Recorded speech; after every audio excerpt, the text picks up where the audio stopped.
www.casarema.fr. Bonjour bien-aimés dans le Seigneur, qui nous suivez à travers le monde. C'est toujours une joie pour moi, comme je le dis toujours, de revenir, d'entrer dans vos maisons au travers de Casarema pour partager la parole de Dieu. En décembre dernier, nous sommes passés ici pour annoncer une conférence que nous avons tenue le 13 décembre qui devait parler de l'homme et de l'animal créés au 6e jour. Alors, je reviens parce qu'il y a beaucoup de nos bien-aimés qui sont à travers le monde qui n'ont pas eu accès à ces messages. Alors, par la grâce de Dieu, nous allons essayer aussi de leur faire partager ces choses. Comme nous disons toujours, moi je suis votre humble serviteur, le docteur Odilo Moulenda, qui enseigne l'évangile éternel ici à Montreuil, 2 rue Désiré Chevalier. L'évangile éternel, comme vous le savez, vous qui nous suivez depuis longtemps, c'est la sagesse de Salomon que Dieu a fait revenir pour ces temps de la fin. Car, rappelez-vous, Dieu ne dit pas que mon peuple meurt parce qu'il fait le mal et il pêche, bien que le mal soit mauvais, mais Dieu dit que mon peuple meurt parce qu'il lui manque la connaissance. Voilà pourquoi il a promis cette connaissance pour le temps de la fin, que la Bible nous rappelle dans Daniel chapitre 12, verset 4, et puis Apocalypse 14 et 6. L'année qui est écoulée, nous avions parlé de l'infidélité qui est différent de l'adultère, de l'infidélité que la Bible nous parle dans Matthieu 5 ou Matthieu 19, que sauf en cas d'infidélité, tu peux chasser ta femme. J'ai démontré que ce n'est pas la même chose. Cette infidélité-là, dans ce contexte-là, ce n'est pas l'adultère. Nous avons posé 3 messages concernant cela et nous allons continuer jusqu'à ce que nous comprenions très bien c'est quoi l'infidélité. Mais pour l'instant, nous suivons la mouvance du Saint-Esprit par rapport à la conférence que nous avions tenue pour que nous puissions partager de toutes ces choses à travers le monde. J'en profite pour saluer ma sœur aînée Chantal Moulenda qui est aux États-Unis, mes parents, et notre sœur Suzanne qui est aussi là-bas, qui nous suit, et tous ceux qui nous suivent à travers le monde. Alors, nous allons rentrer dans notre message d'aujourd'hui, l'homme et l'animal créé au 6e jour. Remarquez que l'homme et l'animal ont été créés le même jour. Nous allons lire pour nous rafraîchir la mémoire. Dans le livre de Genèse, chapitre 1er, au verset 20. Au verset 24, plus précisément. Dieu dit que la terre produise des animaux vivants selon leur espèce, du bétail, des reptiles et des animaux terrestres selon leur espèce, et cela fut ainsi. Dieu fit les animaux de la terre selon leur espèce, les bétails selon son espèce, et tous les reptiles de la terre selon leur espèce. Dieu vit que cela était bon. Puis Dieu dit, faisons l'homme à notre image, selon notre ressemblance, et qu'il domine sur les poissons de la mer, sur les oiseaux du ciel, sur le bétail, sur toute la terre et sur tous les reptiles qui rampent sur la terre. Dieu créa l'homme à son image, il les créa à l'image de Dieu. Il créa l'homme et la femme. Voici notre passage principal. Nous remarquons qu'au 6e jour de la création, Dieu a créé l'animal en premier, ensuite l'homme, mais le même jour.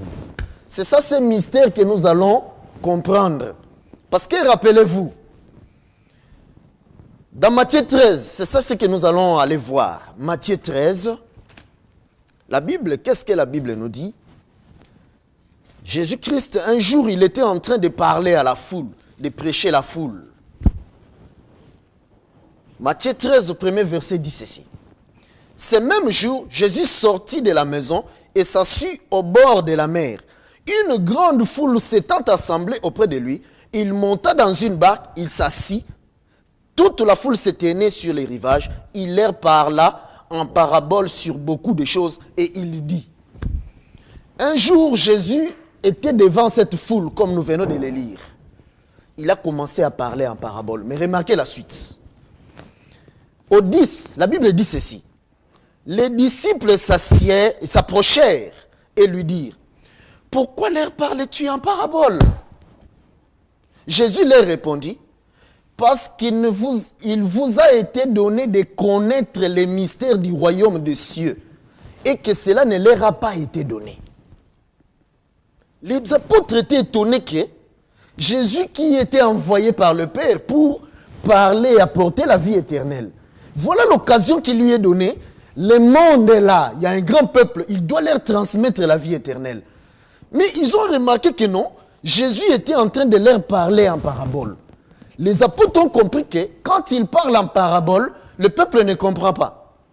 Or, c'est la connaissance, la compréhension des paraboles qui donne la vie éternelle.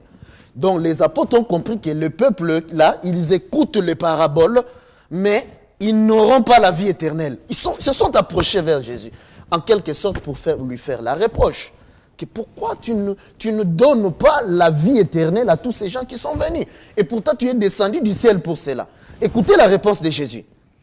Il vous a été donné à vous, donc vous les apôtres, de connaître les mystères du royaume des cieux.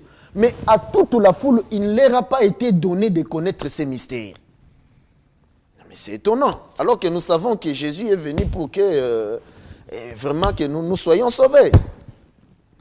Regardez comment il poursuit cela. Il dit ceci, au 13, à partir de 12, « Car on donnera à celui qui a, et il sera dans l'abondance. Mais à celui qui n'a pas, on ôtera même ce qu'il a. » Écoutez maintenant. C'est pourquoi donc Jésus, je leur parle en parabole. Parce qu'en voyant, ils ne voient point. Et qu'en entendant, ils n'entendent ni ne comprennent. Beaucoup de gens disent que moi je suis arrogant. Parce que je dis que non, je connais. La vie éternelle, c'est connaître Dieu. Si je disais que je ne connais pas Dieu, je serais un menteur. Parce que cela était arrivé aussi à Jésus. Il a dit que non, moi je connais le Père. Si je dis que je ne connais pas le Père, je serai comme vous, des menteurs. Je répète, la vie éternelle, c'est la connaissance de Dieu. Or, Dieu, c'est tout un mystère. C'est le mystère du royaume. C'est pourquoi Romains nous dit, nous allons voir cela. Ne nous éloignons pas parce que nous allons prendre notre temps pour partager ces pains.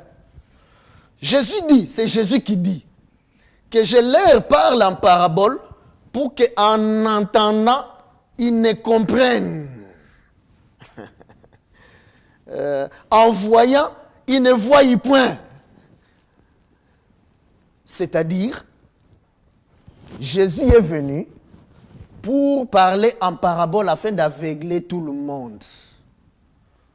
Mais remarquez, le soir, il descendait, il rentrait dans la maison avec les apôtres. À eux, il ne parlait pas en parabole, il donnait la réponse des paraboles qu'il a parlé dans la foule. Bien-aimés, la Bible parle des mystères du royaume. Le royaume, c'est un mystère. C'est ça que nous devons comprendre.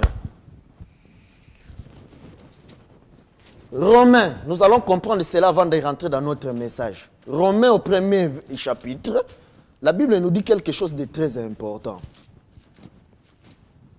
Il dit ceci, chapitre 1, au verset 20. En effet, les perfections invisibles de Dieu, sa puissance éternelle et sa divinité se voient comme à l'œil nu depuis la création du monde quand on les considère dans ses ouvrages. C'est-à-dire, l'ouvrage de Dieu, c'est la création. Les arbres, l'eau, la lumière, tout ce que Dieu a créé, c'est l'ouvrage de Dieu. La Bible nous dit que tout ce que Dieu a créé, qui est l'ouvrage de Dieu, nous permet de constater, de voir les perfections invisibles de Dieu. C'est-à-dire, au travers de la nature, nous allons voir les perfections invisibles de Dieu. Au travers de la nature, nous allons constater la puissance éternelle de Dieu. Au travers de la nature, nous allons connaître la divinité de Dieu. Ça veut dire que la nature cache Dieu. Voilà comme il est tellement bien caché dans la nature, il est un mystère. Un mystère, c'est quelque chose qui est caché. Quand la chose est révélée, elle n'est plus mystère. Aujourd'hui, je vous annonce que la nature, c'est Dieu lui-même. Voilà pourquoi quand Jésus est venu, il a dit, je suis l'eau de vie. Je suis le lion de la tribu de Juda. Je suis la lumière du monde. Jésus est venu pour nous dire tout simplement que c'est lui la nature. Mais il est la nature cachée. Maintenant, quand il vient ouvrir cette nature, nous voyons Jésus-Christ dedans. Nous allons voir une autre écriture pour nous conforter dans ce que nous sommes en train de dire. Ésaïe 46 nous dit aussi ceci. Ésaïe 46. Il faudrait que vous preniez vos Bibles, que vous lisiez aussi, soyez des chrétiens de Béret, même plus que les chrétiens de Béret. Je sais qu'il y a des bien-aimés, sœurs avec qui nous partageons. Ils m'ont dit qu'ils ont toujours cherché où m'attraper. Mais ils n'ont jamais pu avoir où m'attraper. Parce que la connaissance que nous avons, la sagesse de Salomon, Dieu a dit dans Luc 21, 15 que il lui donnera la sagesse. Il donnera des paroles que personne ne pourra nous résister. Donc ça prouve, ces bien-aimés qui nous suivent, qui savent de qui je parle, ça confirme que ce que nous avons, c'est ce que Dieu a promis. Ça veut dire que si vous ne croyez pas que c'est ça la vie éternelle, vous êtes déjà jugés. Ésaïe 46 nous dit ceci, au verset 9. Souvenez-vous de ce qui s'est passé dès les temps anciens. Car je suis Dieu et il n'y en a point d'autre. Je suis Dieu et nul n'est semblable à moi. J'annonce dès les commencements ce qui doit arriver et longtemps d'avance ce qui n'est pas encore accompli. J'ai dit, mes arrêts subsisteront et j'exécuterai toute ma volonté. Dieu est en train de dire que depuis le commencement, il a annoncé ce qui doit arriver. C'est-à-dire, il a annoncé ces choses depuis les premiers jours de la création. Or, qu'est-ce que nous voyons dans les premiers jours de la création? Nous allons lire cela. Genèse chapitre 1er, au verset 1. Donc, depuis le commencement, la Bible dit ceci. Au commencement, Dieu créa les cieux et la terre. Donc, Dieu est en train de nous dire que depuis ce verset, il a annoncé des choses qui devaient arriver. Il a parlé en parabole pour annoncer ce qui devait arriver dans la suite des temps. Parce que rappelez-vous, Dieu vient toujours, ramène toujours ce qui est passé. Ecclésiaste chapitre 1er, au verset 9 et 10. Et puis Ecclésiaste chapitre 3, au verset 14 et 15. Dieu ramène toujours ce qui est passé et il n'y a rien de nouveau sous le soleil. Alors remarquez, le royaume est mystérieux. C'est ça ce que je veux que vous compreniez, mes bien-aimés. Quelque chose qui est mystérieux n'est pas à la portée de tout le monde. Si je te dis de ne pas voler, c'est une bonne chose de ne pas voler. C'est la nature des enfants de Dieu.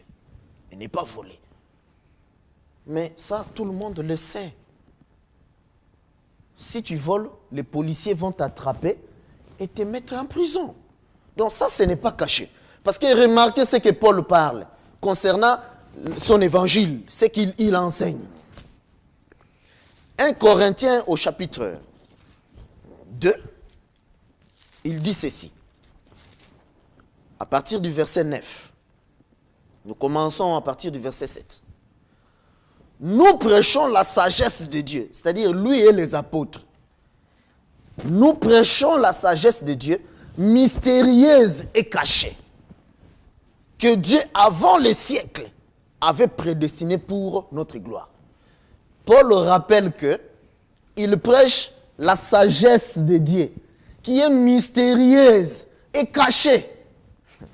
Il poursuit au verset 9 en disant, mais comme il est écrit, ce sont des choses que l'œil n'a point vues, que l'oreille n'a point entendues, et qui ne sont point montées au cœur de l'homme, des choses que Dieu a préparées pour ceux qu'il aime. Dieu nous les a révélées par l'Esprit.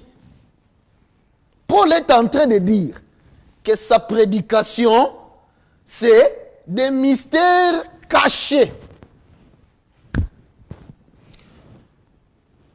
Ça, c'est très important. Les mystères cachés, c'est les royaumes. Rappelez-vous, Jésus disait aux Juifs, les royaumes est au milieu de vous. C'est-à-dire, les royaumes de cieux, c'est un homme. Ça, c'est merveilleux. Voilà pourquoi nous relisons le passage de Genèse chapitre 1. Il dit ceci au premier verset. Au commencement, Dieu créa les cieux et la terre. Remarquez que le cieux, c'est au pluriel. C'est-à-dire, il y a plusieurs ciels. Mais ça, nous les prenons, nous ouvrons les tiroirs, nous les mettons dans les tiroirs et nous fermons. Si tu veux savoir, tu n'as qu'à venir à Paris-Montreuil. 2, rue Désiré Chevalier, métro Croix des Chavaux. Nous prions mercredi de 18h à 20h, dimanche de 9h à 12h. Vous qui êtes dans la région parisienne, vous avez cette grâce-là par rapport à d'autres qui nous suivent à travers le monde. Vous devez venir, parce qu'ici nous n'avons pas beaucoup de temps, pour que nous puissions ouvrir certaines choses que nous ne disons pas ici. Nous fermons. Mais nous vous faisons remarquer seulement que les cieux sont plusieurs. Donc il y a plusieurs ciels. Nous devons dire combien de ciels il y a et détailler chaque ciel. C'est ça le mystère. Ça veut dire que quand Dieu a ouvert la bouche pour parler, il a annoncé des paraboles. Or, les paraboles sont annoncées à la foule. Matthieu 13 où nous étions. Jésus annonce les paraboles. Ce qui reste seulement avec les paraboles, Jésus leur prive le royaume. Il ne veut pas qu'ils voient, qu'ils comprennent. Il ne veut pas qu'ils entendent et saisissent. Sinon, ils seront sauvés. Donc, ça veut dire que Jésus n'est pas venu pour tout le monde. Ça, c'est le communiqué, je t'annonce. Ça veut dire que le verset qui dit que Dieu a tant aimé le monde qu'il a envoyé son Fils unique. C'est un parabole. Si tu crois que Dieu est venu sauver le monde entier, c'est ça ta mort. Parce qu'il fait revenir toujours ce qu'il a fait hier. Il a dit que le temps de la fin sera comme le temps de Noé. Combien de personnes il avait tué au temps de Noé? Tu lis la Bible, non? Au temps de Noé, la terre entière a péri. Parce que la terre entière avait écouté des paraboles. Mais seulement, il y avait 8 personnes, la famille de Noé. Et les animaux à qui Dieu a donné l'oreille pour ne pas écouter des paraboles, mais pour entendre distinctement ce que Dieu dit. Pour comprendre la pensée cachée dans la parabole, la pensée de Dieu qui était cachée dans la parabole. Nous allons comprendre ces choses parce que nous avons promis de revenir pour commencer à déchirer ces choses. L'évangile éternel est différent de tous les évangiles qu'on est en train d'enseigner sur la terre. Jésus était tout seul qui avait la vérité sur la terre. Les apôtres aussi, quand Paul venait à Corinthe, il était tout seul qui détenait la vérité. Imaginez-vous si Paul dit qu'aux Corinthiens, il n'y a que moi qui ai le vrai Dieu. Mais il sera lapidé. C'est comme ça que ça se passe toujours. Dieu, je répète, Jésus n'a jamais été le Dieu de la majorité. Il est toujours le Dieu de la minorité. Voilà pourquoi il nous dit aussi dans Matthieu 7 qu'il y a deux chemins. Il y a le boulevard où beaucoup de gens rentrent pour aller en enfer. Et il y a le petit chemin. Et peu seulement le trouvent. Ça veut dire qu'ici maintenant, au temps de la fin, si Jésus vient pour sauver la majorité, alors il y a un problème. Il ne sera plus Dieu parce qu'il aura changé. Il ne change jamais, je le répète. Maintenant, remarquez. Nous voulons comprendre pourquoi Dieu a fait que l'animal et l'homme soient créés au 6e jour. D'abord, un jour, c'est quoi? Un jour, selon la définition de Dieu, si nous lisons, vous allez voir que, au verset 2, la terre était informe et vide. Il y avait des ténèbres à la surface de l'abîme. Et l'Esprit de Dieu se mouvait au-dessus des eaux. Dieu dit, que la lumière soit, et la lumière fut. Dieu vit que la lumière était bonne, et Dieu sépara la lumière d'avec le ténèbre. Dieu appela la lumière jour, et il appela le ténèbre nuit. Ainsi il y eut un soir, et il y eut un matin, ce fut le premier jour. Je répète, ainsi il y eut un soir, il y eut un matin, ce fut le premier jour. Les jours pour Dieu, c'est le soir et le matin. C'est ça ce que la Bible nous dit. Or, le soir, c'est quand justement le ténèbre vient. C'est-à-dire, le soleil vient de se coucher. Et le matin, c'est quand le soleil s'élève là-bas. C'est-à-dire, de la même manière, il a dit que il y avait des ténèbres à la surface de l'abîme, c'est-à-dire à la surface de la terre. Et après, il a dit que la lumière soit. Nous voyons d'abord le ténèbre, ensuite la lumière. Dieu vient le dire encore autrement, parce qu'il répète toujours ce qu'il a dit hier. Il vient prendre le même ordre. Ténèbres, lumière, et cela fait un jour. C'est important que nous détaillons ces choses, parce qu'il y a beaucoup de faux enseignements sur la terre. Remarquez, Moïse en Égypte, il était tout seul qui avait la vérité, il la disait. Ça a toujours été comme ça. Élie, devant les prophètes de Baal, il était tout seul qui détenait la vérité en face des prophètes, c'est-à-dire des prédicateurs. Et remarquez, Élie leur dit, il les amène, il leur lance un défi, il les amène au Carmel. Parce qu'il y en a certains qui disent aujourd'hui que non, j'ai mal fait d'avoir lancé le défi à la terre entière.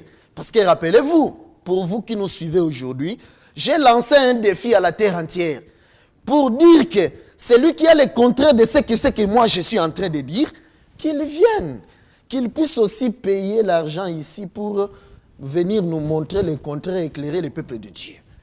Mais remarquez, depuis que j'ai lancé le défi, ça fait plus d'1 année, personne n'est venu dire le contraire. C'est pourquoi je dis ceci. Nous allons continuer pour que j'aille enfin expliquer qu'est-ce qu'est l'infidélité. J'ai simplement montré que l'adultère a tué quelqu'un. Il disparaissait d'Israël. C'est ça la loi de Moïse. Donc, on ne pouvait pas donner maintenant la lettre de divorce au cadavre. Donc, on donnait la lettre de divorce et la femme sortait, il marchait, il partait.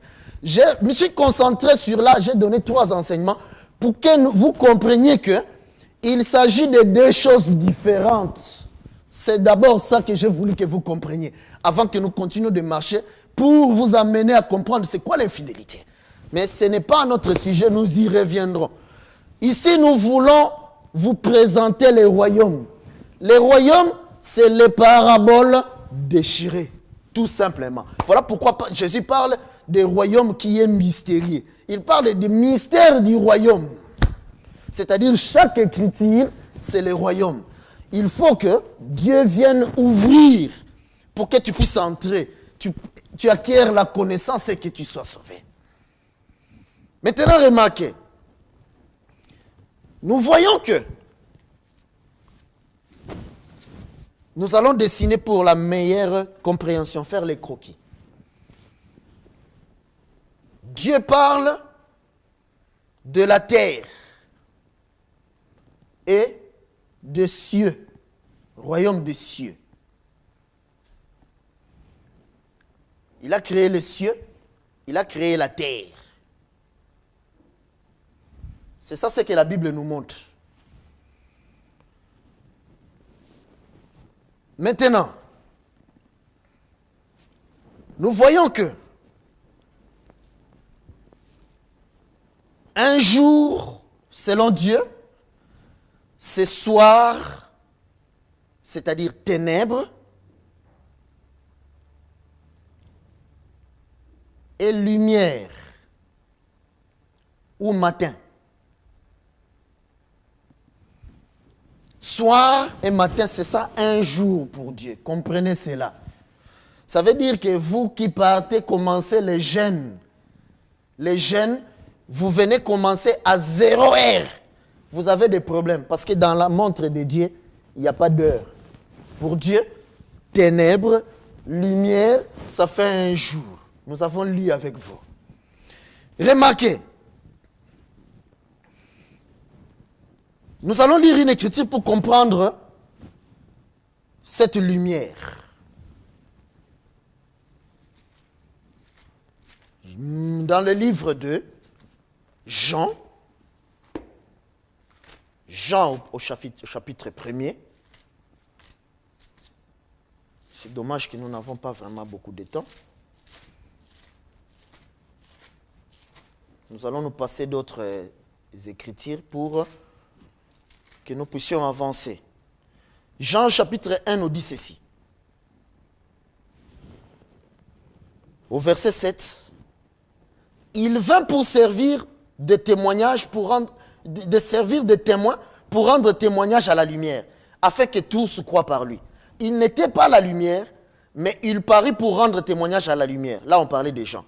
Cette lumière était la véritable lumière qui, en venant dans le monde, éclaire tout homme. Elle était dans le monde a été fait par elle, et le monde ne l'a point connue. Elle est venue chez les siens, et les siens ne l'ont point reçue. Mais à ceux qui l'ont reçue, à ceux qui croient en son nom, elle a donné le pouvoir de devenir enfant de Dieu. Vous avez compris qu'il s'agit de Jésus-Christ. Donc Jésus est la lumière. Et nous avons donc la lumière et nous avons les ténèbres. Mais remarquez, nous allons maintenant courir. La Bible dit que la terre était remplie de ténèbres. Ténèbres. Et ici, nous avons la lumière. Et Dieu a regroupé, cela nous a fait un jour. Mais remarquez, Dieu vient rappeler cette histoire parce que Dieu ramène toujours ce qu'il a fait hier. Dieu vient nous parler d'un homme, Samson. Samson est tombé amoureux d'une Philistine. Il prend son père et sa mère pour aller épouser cette femme.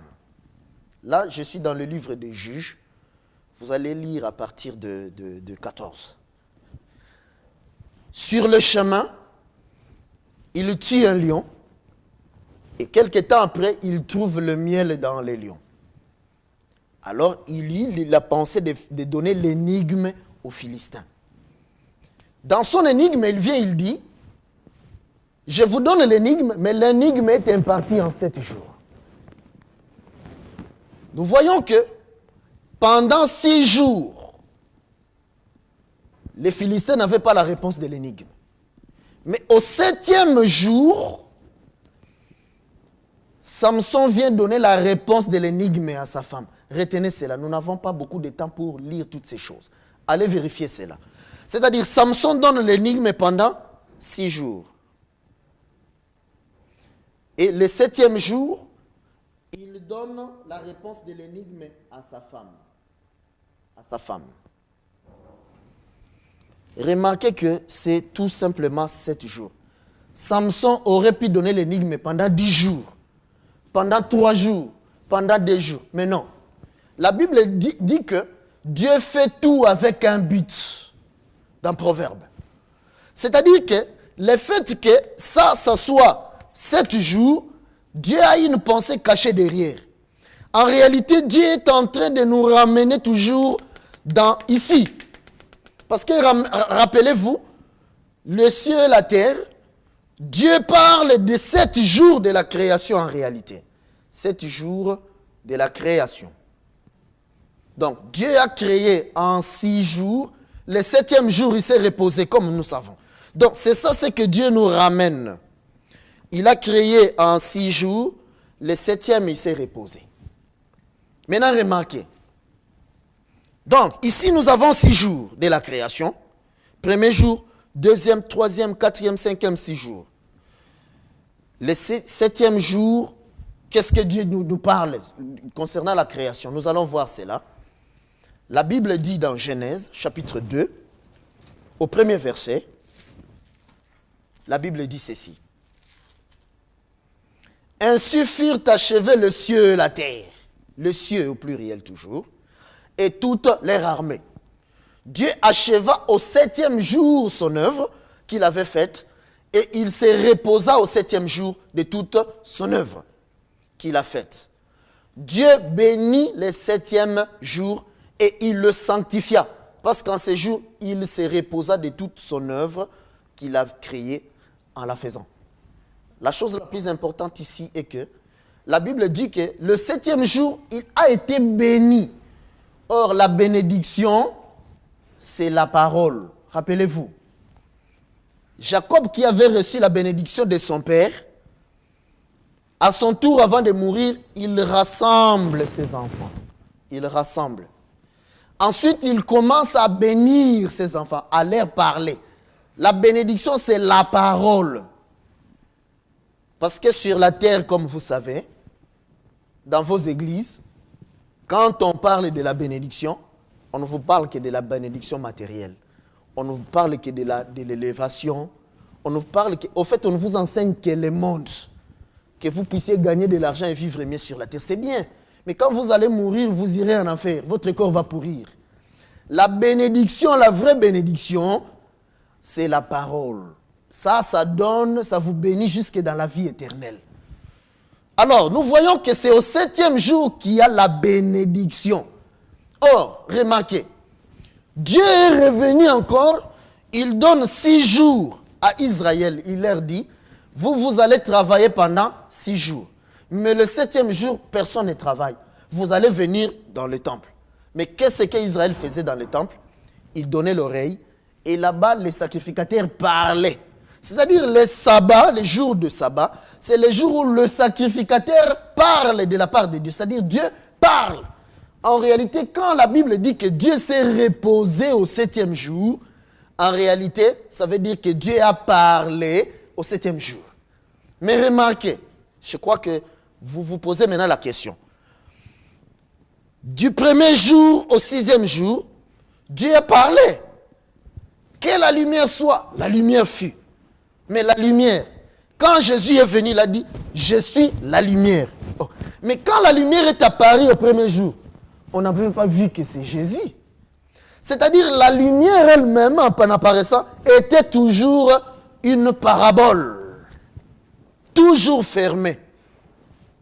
Ce qui veut dire, le 1er jour, le 2e jour, jusqu'au 6e jour, Dieu a parlé, mais il a parlé en parabole. Tout était toujours scellé. De la même manière, quand Dieu recommence cela, parce que pour que quelque chose soit reconnu pour vrai, Dieu le répète 2 ou 3 fois. Quand vous voyez comment Dieu a fait la chose, alors vous allez comprendre que c'est ça la manière de Dieu de travailler. Il ne change jamais. Les mêmes hier, aujourd'hui et éternellement. Dieu ne change jamais dans sa manière de faire les choses. C'est pourquoi si Dieu sauve plusieurs personnes aujourd'hui, la majorité, il va changer. Il doit faire comme au temps de Noé, un petit seulement nombre de gens qui seront sauvés. Voilà pourquoi Dieu a pris l'oreille des hommes. Il a donné aux animaux pour que les animaux entendent. Parce que c'est ce que Noé disait. Logiquement, les animaux, le lion ne peut pas entendre. Parce que le lion, lui, son langage, c'est « ouh » dans la forêt. Mais ces jours-là, Dieu fait qu'il obtienne l'oreille des hommes pour entendre ce que Noé était en train de dire. C'est-à-dire c'était un miracle. Ces miracles-là, Dieu doit continuer à les faire jusqu'au temps de la fin. Ça veut dire qu'en ces temps d'aujourd'hui, il y a des gens qui devaient normalement ne pas écouter la voix de Dieu, parce que Noé c'est Dieu. Mais Dieu leur a donné l'oreille pour entendre ce qu'il dit. Les autres vont continuer à entendre seulement des paraboles, c'est-à-dire ils resteront dans le ténèbre qui est les 6 jours. Mais d'autres, Dieu va les faire rentrer dans la grâce qui est le 7e jour. Nous allons comprendre cela parce que nous allons prendre tout notre temps pour exposer ces choses. Je rappelle que je suis en train d'enseigner la sagesse de Salomon que Dieu a ramené en ces temps de la fin. Et nous allons comprendre cela. Parce que comme nous voyons aussi Salomon là-bas, en train de parler d'une grande sagesse, c'était aussi une prophétie, une parabole. Dieu doit ramener cela maintenant en ces temps de la fin. C'est pourquoi quand il est venu, il a dit qu'ici, il y a plus que Salomon. Donc Jésus est en train de parler pour révéler toutes ces choses. Maintenant, remarquez. Au 7e jour, dont nous comprenons que Dieu a parlé. Pendant les 6 jours aussi, il a parlé. Parce que remarquez, les Philistins, le premier jour de l'énigme, ils ont répété, du fort est sorti le doux. De celui qui mange est sorti ce que l'on mange. Ça, c'est la parabole. Ils l'ont répété, premier jour, ils l'ont répété, deuxième, jusqu'au 6e. Donc, c'est-à-dire, les 6 jours constituent la parabole. Or, ce qui est scellé, c'est quelque chose qui n'est pas révélé. La révélation, c'est la lumière, comme nous voyons là. C'est le matin, la lumière. Or, la lumière, c'est l'explication des choses. Ça veut dire que l'énigme court pendant 6 jours. La révélation est donnée au 7e jour. Donc, Dieu a parlé en parabole pour expliquer aussi 7e jour. Je répète. Les 7 jours de la création, c'est l'énigme ou la parabole que Dieu nous présente. Quand tu lis seulement 7 jours de la création, Dieu a créé les cieux, la terre, tu restes dans la parabole, tu meurs parce que cela ne t'apporte pas la connaissance pour être sauvé. Il faut que Dieu revienne pour maintenant déchirer et te donner la réponse pour que tu vives. Voilà pourquoi, comme c'est Dieu qui a parlé en premier, 6 jours et 7e, il vient recommencer cela quand il vient sur la terre. Quand Jésus vient sur la terre, parce que c'est lui Dieu, il ne pouvait pas parler clairement. Si Jésus avait commencé à parler clairement, il ne serait pas celui qui a parlé. Parce que la Bible dit que c'est Jésus qui a tout créé, qui a créé toutes choses. Donc c'est lui Dieu. Maintenant, remarquez, il fallait qu'il fasse comme au commencement. Alors, devant la foule, Jésus a parlé en parabole. Pour que la foule ne comprenne pas, je le répète, la foule ne comprenne pas et ne soit pas sauvée. Or, la foule, c'était Israël. Mais remarquez, Israël n'était pas un peuple irréligieux. Israël avait la loi de Moïse. Il enseignait, les pharisiens et les sadducéens enseignaient dans les synagogues la loi de Moïse. Il disait aux gens, ne pas voler, ne pas faire le mal. Mais Jésus dit que ces gens-là, il leur parle en parabole pour qu'ils ne soient pas sauvés. Ça veut dire que la loi de Moïse, c'est une parabole. Communiqué très important à la face du monde. La loi de Moïse qui est enseignée dans toutes les églises aujourd'hui, c'est une parabole. Si vous restez seulement avec la loi de Moïse, vous allez mourir. Voilà pourquoi les pharisiens et les sadducéens n'ont pas apporté la vie. Alors que ce qu'ils faisaient dans les temples, c'était une bonne chose. Ils disaient aux gens de ne pas voler, de ne pas tuer. Mais c'était une parabole. Il fallait que Jésus vienne pour commencer à expliquer ces choses. Vous allez comprendre parce que nous allons prendre tout notre temps. C'est pourquoi nous disons que si nous passons ici, ceci est une société. C'est-à-dire nous payons pour passer, pouvoir partager cette parole à travers le monde. Si Dieu vous touche, vous pouvez appeler notre bien-aimé, la maison ici, dire que je vais contribuer pour écouter l'évangile éternel. Ils vont nous appeler, nous viendrons ici. Comme ça, nous aurons beaucoup de temps à venir décortiquer ces choses pour que vous soyez informés, vous receviez la vie éternelle, vous receviez la connaissance. Bien-aimés, je répète, la vie éternelle, c'est la connaissance que nous transmettons. C'est-à-dire, c'est quand Dieu revient, commence à déchirer les paraboles, comme ici. Donc, les 7 jours de la création, c'est une parabole, c'est scellé. C'est pourquoi nous voyons que, nous comprenons donc que pendant 6 jours, Dieu a parlé en parabole. Mais au 7e jour, il a parlé clairement. C'est ça que je voudrais que vous mettiez dans votre tête et vous compreniez. Parce que nous allons décortiquer dans la suite pour que vous saisissiez ces choses. Vous obteniez la connaissance pour être sauvé. Remarquez, au 7e jour, la femme de Samson lui a donné la réponse de l'énigme. Mais pendant 6 jours, elle venait auprès de Samson. Mais moi, je suis ta femme. Tu ne dois rien me cacher. Comme tous les hommes qui cachent à leur femme des choses. Quand tu caches à ta femme les choses, tu ne l'aimes pas. Parce que, lisez bien, Juge 14. Cette femme disait à Samson, mais tu as de la haine pour moi, tu ne m'aimes pas, parce que tu ne me révèles pas. Mais quand elle a reçu maintenant la réponse de l'énigme, elle a dit que oui, c'est Marie, il m'aime, parce qu'il m'a donné la réponse de l'énigme. Donc toi, l'homme qui cache à ta femme les choses, tu n'aimes pas cette femme-là. Tu la détestes. Quand tu viens avec ton salaire, ta femme ne connaît même pas combien tu gagnes. Tu n'aimes pas ta femme. C'est ça que vous devez comprendre. Parce que tout ce que nous vivons sur la terre, c'est l'ombre de ce qui est spirituel. Jésus, pour montrer qu'il aime sa femme, il lui a révélé ce qui est caché. Parce que Jésus ici, comprenez, selon la parabole, Jésus ici c'est Samson. Samson, à la fin, il a ouvert son cœur pour dire à sa femme la réponse de l'énigme. La différence entre les autres et la femme, c'est que la femme connaissait maintenant les secrets qui étaient dans le cœur de Samson. Ça, c'est la parabole, la prophétie que Jésus a prophétisée. Il ne parlait que de lui-même.